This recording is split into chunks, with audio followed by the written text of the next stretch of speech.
study the sixth part of drug evaluation, that is biological evaluation.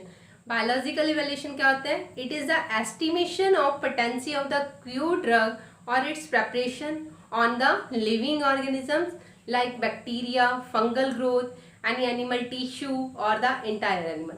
इसी चीज़ को हम क्या बोलते हैं? बायोएसी. मतलब किसी भी ड्रग की पोटेंसी या फिर एफिकेसी हम जिसको बोलते हैं, दैट इज वो ड्रग कितने अमाउंट में अपना थेरापेटिक इफेक्ट शो करती है, उस चीज को चेक करना, that is the biological evaluation और बायोएसी. नेक्स्ट है प्रिंसिपल ऑफ बायोएसी. बायोएसी क्यों किया जाता है? That is to compare the test substance with the international standard preparation. हम क्या करते हैं, जो हमारा टेस्ट सब्सटेंस है उसको इंटरनेशनल स्टैंडर्ड प्रेपरेशन के साथ कंपैरिजन किया जाता है ऑफ द सेम ड्रग लेके, to find out how much test substance is required to produce the same biological effect. Next क्या है? To standardise drugs. हम ये बायोएसी क्यों करते हैं? कोई वैक्सीन, टॉक्सिन्स और पॉइजन्स हैं, डिसइंफेक्टेंट हैं, एंटीसेप्टिक्स हैं, इनको स्टैंडर्डाइज करने के लिए हम बायोएसी करते हैं, so that each contains the uniform specified pharmacological activity. ताकि जो भी हम ड्रग यूज कर रहे हैं वो एक स्पेसिफाइड एक्टिविटी शो करे.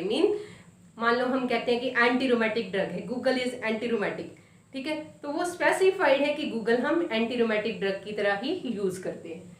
इसी तरह to determine the specificity of a compound to be use. इसी तरह फॉर एग्जांपल पेनिसिलिन है, जो पेनिसिलिन को हम ग्राम पॉजिटिव ऑर्गेनिजम्स के लिए यूज करते हैं, not for the gram negative.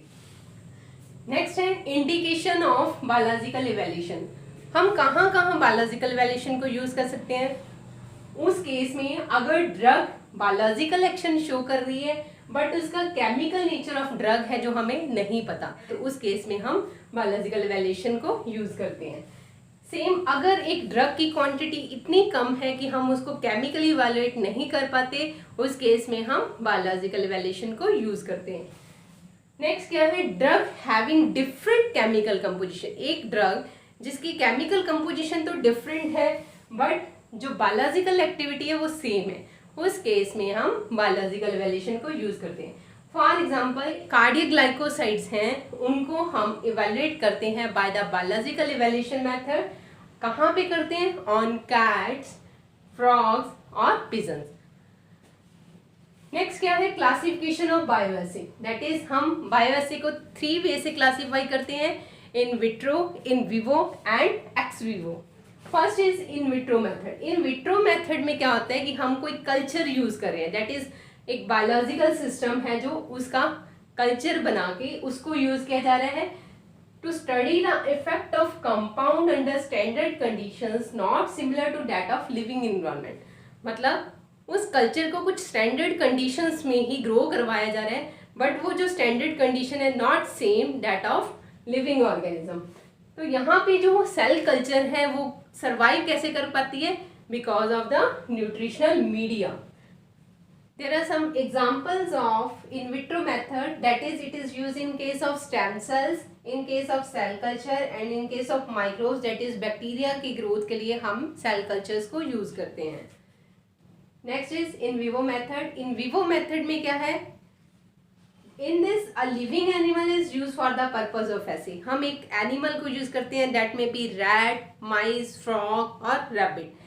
The method aims to study the biological effect और the response of the compound under screening in a living system directly. मतलब उस एनिमल को हम ड्रग देके डायरेक्टली हम उस ड्रग का इफेक्ट उस एनिमल के अंदर ही स्टडी करते हैं. तो इस केस में हम क्या यूज कर सकते हैं? That is rodent, rabbit, mice, frog वगैरह बहुत सारे एनिमल्स हैं जिनको हम इन विवो मेथड में यूज करते हैं.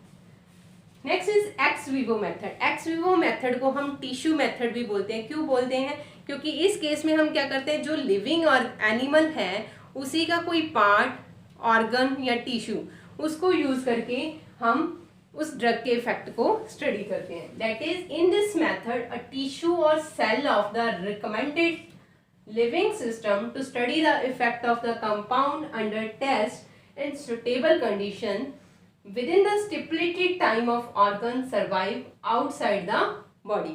मतलब इस केस में हम क्या करते हैं, कोई भी एनिमल लेके उसका टिश्यू या ऑर्गन को आइसोलेट कर लिया जाता है, फिर उस ऑर्गन को हम क्या करते हैं किसी ग्लासवेयर के अंदर डाल देते हैं, उसके अंदर उसको oxygen, glucose and salt, isotonic salts provide किए जाते हैं ताकि वो सर्वाइव हो सके। ठीक है, with in the stipulated time of organ survival outside the body, उस टाइम तक उसमें उस ग्लासवेयर में रखा जाता है ताकि वो सर्वाइव भी करता रहे और हम अपनी ड्रग के इफेक्ट को स्टडी भी कर पाए। तो ये वाला इफेक्ट हम कहाँ पे देख सकते हैं, कोई भी फ्रॉग है, रैबिट है, माइस है, उसके ऑर्गन को बाहर निकाल के उसके ऊपर हम उस ड्रग के इफेक्ट को स्टडी कर सकते हैं। नेक्स्ट, हम ये जो इन विवो और एक्स विवो मेथड्स हैं हम इनको कहाँ कहाँ यूज करते हैं। सबसे पहले टॉक्सिक स्टडीज के लिए, दैट इज एक ड्रग है जो अपना टॉक्सिक इफेक्ट किस डोज में शो करती है, दैट इज लीथल इफेक्ट हम बोलते हैं LD50, और effective that is ED50। Effective dose उस ड्रग की कितनी है और LD50 उसकी लीथल डोज कितनी है, ये हम इन विवो स्टडी में करते हैं। इसी तरह सिम्टोमेटिक स्टडी, कोई भी जब डिजीज होता है जो उसके सिम्टम्स आते हैं उसको ट्रीट करती है ये drug, but not the cause of disease. मतलब उस ड्रग को हम डिजीज के सिम्टम को ट्रीट करने के लिए यूज करते हैं, not for the cause of the disease, that is the symptomatic study. Next है tissue study. Tissue studies that is ex vivo method में आती है। इसके अंदर हमें अभी बताया है कि हम किसी एनिमल का ऑर्गन या टिश्यू आइसोलेट करके हम उस ड्रग के इफेक्ट को उस ऑर्गन पे स्टडी करते हैं। तो there are some examples of biological evaluation, that is cardiac glycosides हैं, हार्मोन्स हैं, विटामिन्स हैं, एंटीबायोटिक्स हैं, इनको हम बायोलॉजिकल इवैल्यूएशन के थ्रू स्टडी कर सकते हैं। Thank you. अगर आपको मेरा लेक्चर अच्छा लगा तो please like, share and subscribe.